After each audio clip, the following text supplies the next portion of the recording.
Ito po ang ating topic. Pinag-utos ni PBBM na imbestigahan daw po itong si Mayor Alice Gu ng Bamban-Tarlac. At ang isa pa po nating topic, yung unang-una nating topic, ay ito pong ipapatawag na, naku, mukhang makakarating ng Senado si dating senador, dating presidente, Rodrigo Roa Duterte at baka ito ay magpahanda na ng kanyang wheelchair. Baka magpahanda na ito ng kanyang ano ba tawag dito, yung neck brace. Nay Nenita Umali, shoutout po.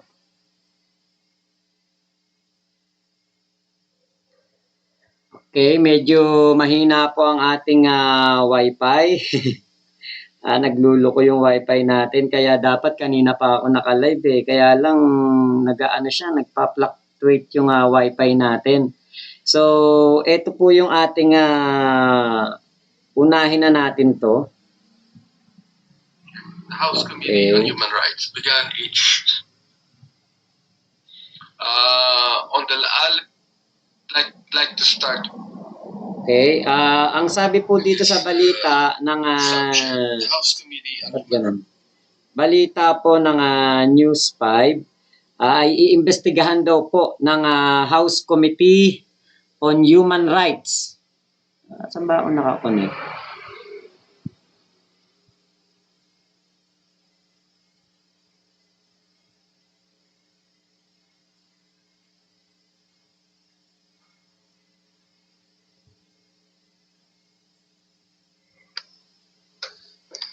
Yun, ako nagluloko yung wifi natin.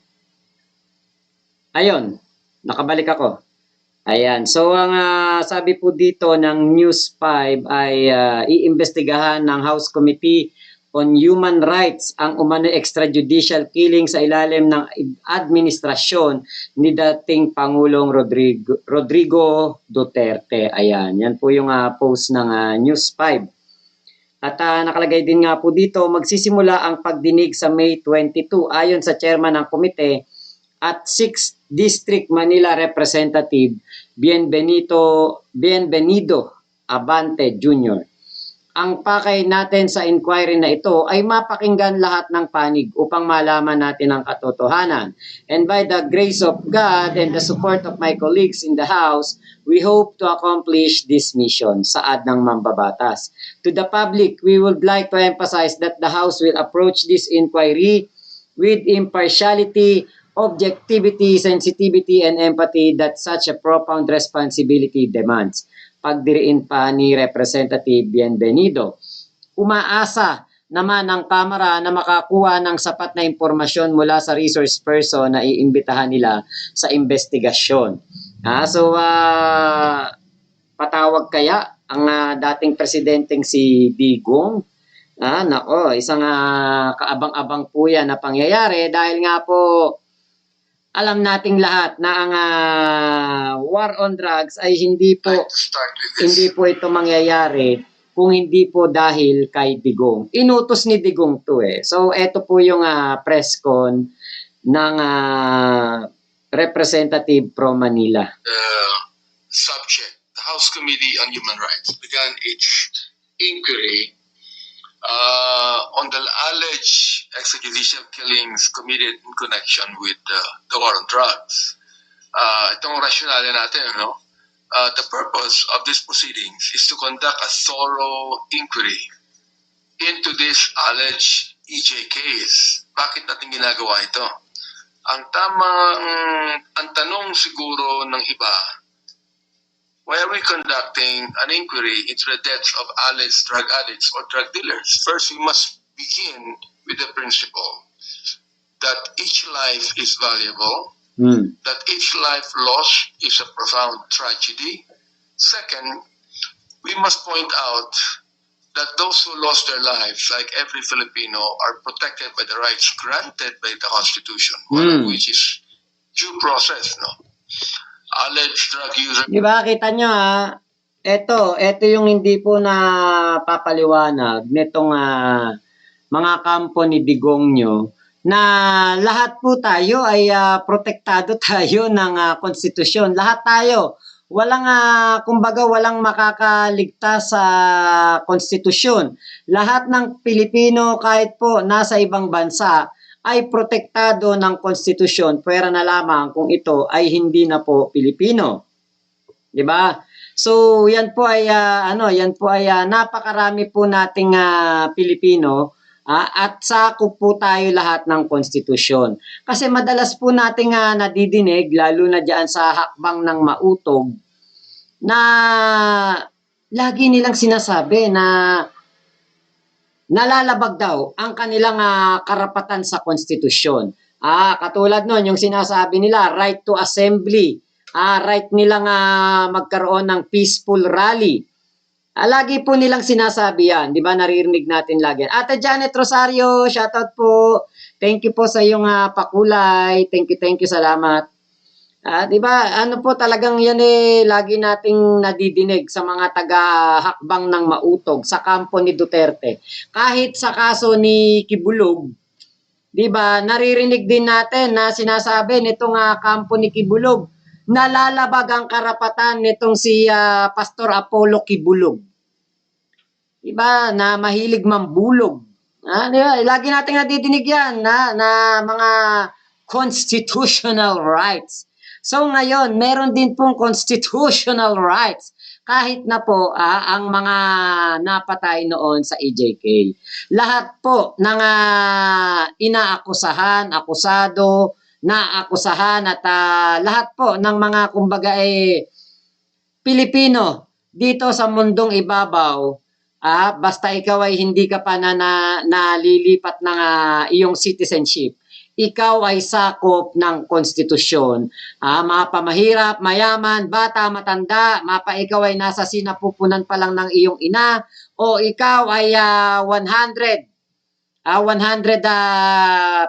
years old na. Ay, nako, birthday ng lola ko ngayon, May 16. Inang, nako, happy birthday sa iyo, Inang. At alam niyo, yan na ako, kasi ko, lola's boy ako namatay ang lola ko nang hindi po ako nakauwi ng Pilipinas. Namatay ang lola ko na hindi ko po, wala akong naiganti man lang sa lahat ng kabutihan na nagawa ng lola ko. So, ngayon po, 101st birthday na ng lola ko. Namatay ang lola ko noong siya ay 95 or 94 yata. O 95 nga yata. Pero ngayon po, 101st birthday na ng lola ko. Kaya, shoutout sa mga ko diyan, mga kamag-anak ko, sa mga sa pamilya namin na nandyan ngayon sa isang restaurant sa Bulacan. Andyan silang lahat at nagse-celebrate sila ng birthday ng lola ko. Japanese restaurant yung napili nila ngayon. Na pagdinera na may dinner sila doon. Nako, after dinner yan, tsak na mayroong ano ba tawag dito, yung nakalimutan ko yung ginagawa nilang sugal sa baraha, tapos punasan ng lipstick, punasan ng lipstick sa mukha. Yan, Gardo Zap, ayan, shoutout po sa inyo. Kay demokrasya daw, sabi ng DD, sa kaalaman nila, democracy was governed by law, respect the law. Yon. Diba? Governed by law, respect the law. Itong mga DD shit, hindi na po ginagalang ang batas. At sila po ay mga kumbaga tawag dito, mga desperado po. Desperado po sila sa pagpapatalsik kay PBBM dahil nga po ang gusto po nilang mapaupo na ay si Inday Sara dahil unti-unti na pong lumalabas ang baho ng buong sila. Ang baho po ng buong DD shit. Hindi po sila nakundi because these alleged EJK victims were silenced. They were denied their rights. Now, it is our responsibility to the victims of alleged extrajudicial killings and their families to seek the truth. So how will we conduct this inquiry? In this regard, we are committed to securing comprehensive information by listening to all sides and hearing the voices that must be heard. To the public, we would like to emphasize that the House will approach this inquiry with the impartiality, objectivity, sensitivity, and empathy that such a profound responsibility demands. And as chair of the House Committee on Human Rights, it is my duty and responsibility to ensure that this process is conducted with the utmost probity, fairness, and respect for all the parties involved. So itong ang recap ng aming briefing yesterday. So yesterday began the first steps of these proceedings. There were several briefings from individuals and organizations who shared data information regarding the alleged EJ case that occurred during the previous administration's war on drugs. Aside from data and statistics, administration's war on drugs. Aside from data and statistics, we were also provided with backgrounders on the possible legal issues surrounding the implementation of the war on drugs. The volume of information is considerable. And in the weeks to come, we expect more details from the resource persons who will be invited to the inquiry. We should begin in earnest on Wednesday, May 22. Ayun. So, mayroon silang mga ipapatawag po na resource person. So, alam na natin dyan na ang mga resource person po kapag pinag-usapan ng EJK, ito ay kabilang ang mga DD sheet na mga tauhan dati ni Digong, mga DD sheet na maka-pro Digong pa rin ngayon, diba? At ang mga siguro po baka kasama po diyan sa mga iimbestigahan pati po yung mga pamilya nung pong mga EJK victim na hindi po dumaan sa due process, hindi po nakaranas man lang na dalhin sa husgado at sila po ay hinatulan na ng kamatayan itong mga berdugo ng war on drugs. Yets TV, live ba to? Hindi po, nire-record ko lang po ito. Ayan. Hindi po ito live. So, eto po ay excited na tayo na ipatawag si Digong. Excited na tayo na sana nga, ako nga, sabi ko nga sa inyo, sana patawag talaga tong si Digong. Kasi, marami po tayong mga hindi nalalaman dito sa nangyaring war on drugs na ito. Isa pa po sa mga dapat din po nating malaman at dapat din po na maimbestigahan. Dapat din pong maimbestigahan ay ito pong kanilang ito pong kanilang ginawa na pagpatay po dito sa mga sinasabing kalaban sa negosyo nitong si Michael Yang. So dapat po talaga itong si Michael Yang din ay mapaharap po diyan po sa Senado. At sa Kongreso pala para po marami tayong makuha ng mga information patungkol po dito sa nangyaring war on drugs. Ito na yung pinakahihintay natin. Ito na po yung pinagdarasal po ng mga naulila diyan sa war on drugs. Dahil nabanggit ko nga po sa inyo, meron nga po kung nabasa noon, isang call center agent. Bumaba ng jeep, galing siya sa trabaho, panggabi trabaho niya.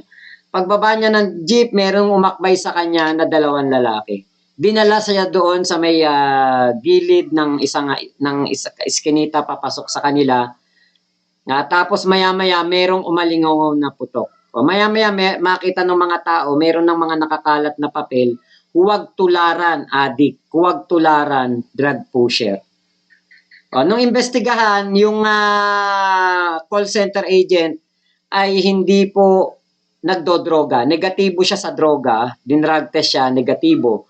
hindi siya nakalagay sa drug watch list ng barangay nila o ng kanilang bayan na yung kinasasakupan ng barangay nila, wala ang kanyang pangalan. Wala siya sa PIDEA drug list ng lugar nila, wala siya sa kahit ano man lang na na information patungkol sa kanya ng kanyang pagdodroga, hindi po siya o hindi po nalagay yung pangalan niya sa mga allegedly ay gumagamit po ng pinagbabawal na gamot. Pero siya po ay pinatay at siya po ay kumbaga nilikida at pinagbintangan po na nagdodroga at yan nga daw po ay resulta nitong mga sinasabing kota. Kota daw po na itong mga mga pulis ay kailangang makakota at meron daw pong 10,000 kada ulo. Bawat adik na kanilang maitutumba ay meron pong kapalit na kabayaran. Yan. Pops Mac, may nabasa ako sa GC ng Kupal Nation, bayaran ka daw. Kung ako po'y bayaran, bakit po problema ako ngayon ng pambayad sa kuryente tubig ko? Andito bill ng kuryente namin, hindi ko pa po nababayaran. Alam niyo po, napakarami pong nagbibintang sa akin yan, Ate Weng Leal, Ate Yamelisa. Napakatagal na pong sinasabi sa akin yan na ako'y bayaran. Napakatagal na. Napakatagal na.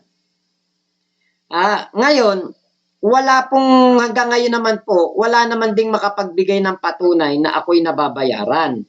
Sa totoo nga lang po, kung ako po talaga'y nababayaran, tatanggapin ko din naman. Hindi po ako magpapaka-ipokrito na kunwari may magbabayad sa akin, hindi ko tatanggapin. Tatanggapin ko. Bakit? I should be rewarded sa pagbablog ko ng tama at pagbablog ko ng tamang information patungkol po sa ating ginagawang mabuti ng ating gobyerno, ginagawang mabuti ng ating Pangulong Bongbong Marcos. Diba? So, kung ako po'y bayaran at kunwari may kumontak sa akin, ikaw ba'y Makmak Pablo, ito, bayad sa'yo dahil ang galing mong mag-vlog. Binablog mo yung katotohanan lamang sa patungkol sa ating gobyerno at binablog mo ay pro-government ka. Tatanggapin ko. Grasya yan eh. Sabi ng nanay ko, bawal tumanggi sa grasya. Sakayan po, kung daw nagkakamali, 2020 ba yun? Pinagbintangan ako na bayaran daw ako ni Kulaong. Na kaya daw ako kumampi kay Kulaong kasi may bayad daw ako. Sabi, meron daw akong sahod na 200,000 buwan-buwan. Anak ng teteng. Ano na ngayon, 2024 na, wala pa rin mapatunayan. Yung mga nagbintang sa akin noon na ako daw ay bayaran, na vlogger ni Kulaong, Sus Mario Joseph, talagang talagang lang po, hanggang ganun lang, bayaran yan, bayaran, pero wala wala talagang bayad, kasi kung may bayad po ako dito, dapat nakaluwag-luwag na ako sa buhay, diba? Dapat na ako'y nakakaaluwa na sa buhay, hindi po ako mayaman, hindi po ako yumayaman sa pagbablog. Kaya nga sabi ko, may ebidensya ka ba? Sino ba naisabi niyan? Hindi ko alam kung ano yung GC na yan. Marami kasing GC ng Kupal Nation noon eh. Gusto ko nga dumating yung bayad, sabi ni Riders for Life. Diba? Para makabayad na tayo ng ng kuryente, tubig, wifi. Diba? Para tayo ay magkaroon ng may panggastos din. Nako, nagluloko itong aking wifi.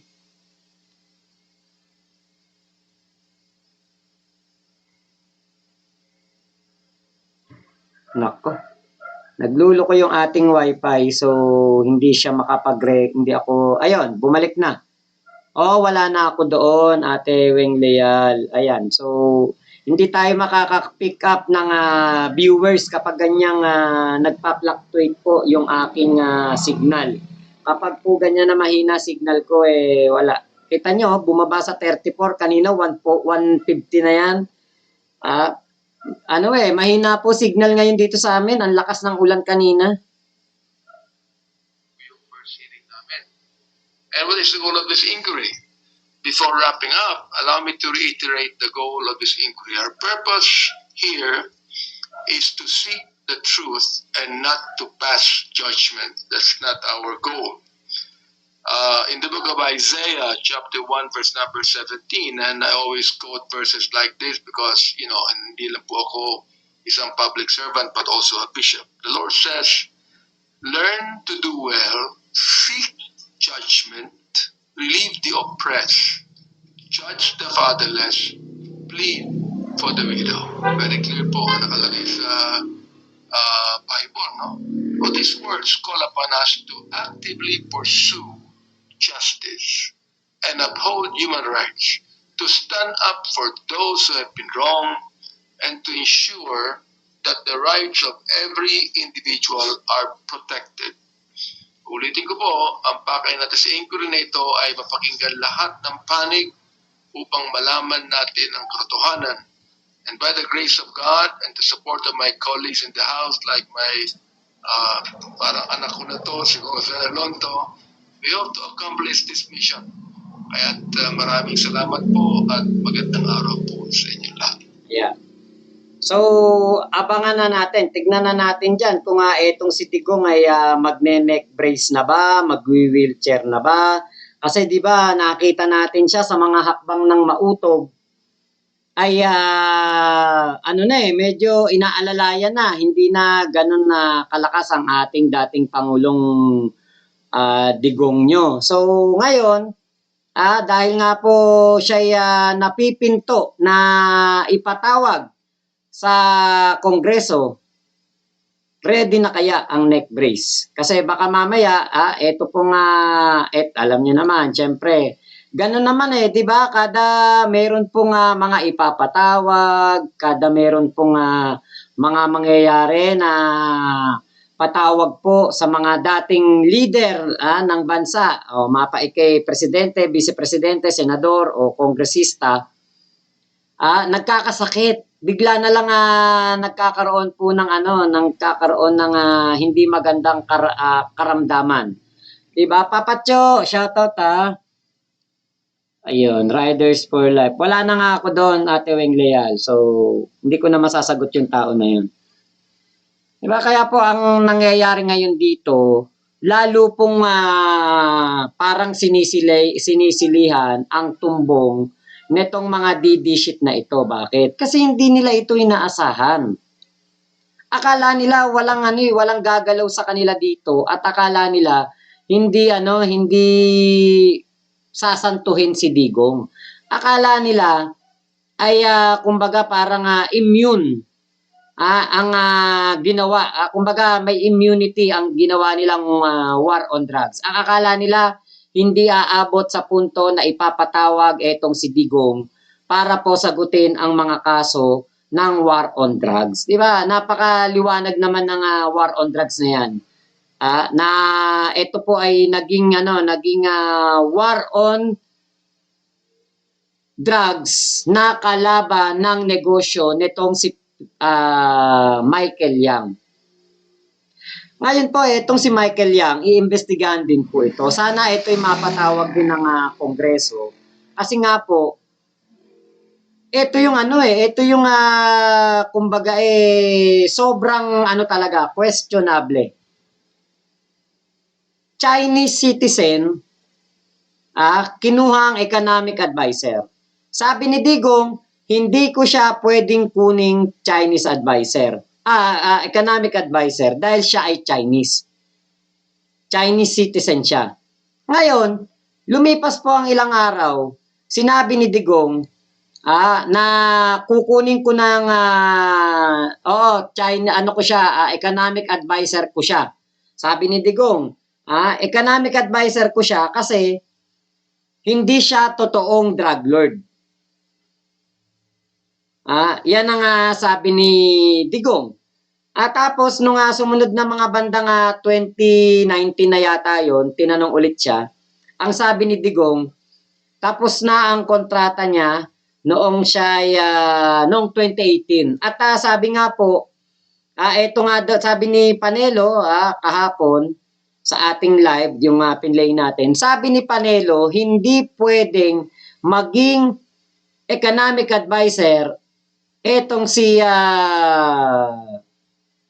Michael Yang kasi Chinese citizen. Tapos maya-maya, meron ulit bagong video. Sabi, mukhang na sila. Kumbaga pwede na kasi naman to kumbaga, napatunayan naman siguro na hindi ito talaga drug lord. Pati yung Peter Lim. Lahat po ng mga drug lord, Peter Lim, Michael Yang, di ba parang ginawa tong Batang Quiapo yung istorya dun sa Batang Quiapo, yung sila pa nga sila Christopher De Leon, di ba? Meron silang mga hawak na baluarte sa kanilang negosyong droga. Naku, nagwawala-wala talaga yung live ko. Huwag niyo po akong iiwanan kapit lang po kayo dyan. Mercy Gelano. Pag ICC usapan, biglang humihina si Digong. RR Gem, baka ma-stroke. Nakaredy ang medical papers ni Digong nila. Nako, dapat investigahan yung mga magiging medical papers niyan. Baka mamaya dinoktor lang yung mga medical papers niya. Kumwari pa neck brace pa. Okay, Papatyo, hindi marunong magtagalog si Yang. Hindi nga. Riders for Life, akala ng Digong nila, porke lumayas tayo sa ICC, ligtas na siya. Guni-guni lang nila. Kaya po, ito pong issue na ito, pabor na pabor ako, at dapat lang po talagang mabuksan ng investigasyon dito, at eventually, kasuhan po dito sa Pilipinas yung mga dapat kasuhan. Kasuhan yung mga tao na gumawa po ng napakatinding war on drugs na yan. Palutangin, palabasin ng katotohanan kung eto bang war on drugs na ito ni Digong ay para lamang talaga kumbaga ma-eliminate yung mga kakumpetensya ni Michael Yang, para mawala yung mga iba pang drug lords, di ba? Para yung mga dati na mga napinangalanan nitong si Digong na mga politiko, mayor, barangay captain, barangay councilor, barangay official, mga LGU, mayor, vice mayor, konsehal, governor or vice governor, bokal. Lahat ng pinangalanan ni Digong na mga durugista daw noon, mga sumisistema ng illegal na droga, wala po siyang naipakulong. Baka kaya lang pinangalanan noon, para hindi na bumili sa iba pa po na mga sa iba pang mga supplier ng shabu. Doon na kay Michael Yang bumili. Kasi yun ang lumalabas na na kumbaga sa investigasyon ng Kongreso, lumilitaw po ngayon na eto po pala nga si Michael Yang noong pong panahon ng pamumuno ni Digong ay nakapagpasok po ng bilyong-bilyon na halaga ng droga dito sa ating bansa at hindi man lang po ito nahuli. So, kaabang-abang po yan. Tignan natin kung si Digong biglang ma-stroke, magkasakit, mirayuma, inoperahan, mag-neck brace, mag-wheelchair. Tignan natin ang yabang ni Digong. Tignan natin ang tapang ni Digong. Diyan sa diyan sa issue na yan. Malalaman po natin yan sa May 22 sa unang Congress hearing. Diyan po sa gaganapin sa sa Kongreso patungkol po dito sa war on drugs ni Digong na nagkaroon po ng EJK.